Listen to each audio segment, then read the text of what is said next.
uma gestão exemplar da farmácia popular. O remédio está presente, tem médico diariamente para toda a população. Trabalho e dedicação, pensando na sua gente.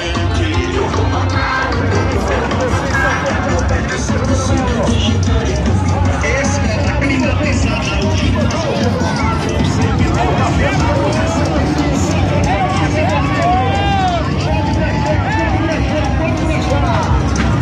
Não pode fechar os olhos para dizer que não viu ninguém. Alô, primeira dama, aquele abraço.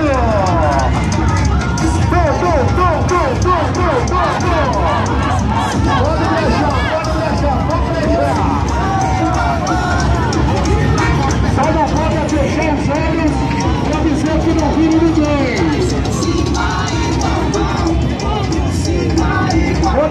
Pode filmar. Pode registrar aí, vocês não tem ninguém para registrar, registra a nossa. Essa é a vereda dela, sangue em frente. É o trabalho da honestidade. É o lado do prefeito da Nordeste dessa.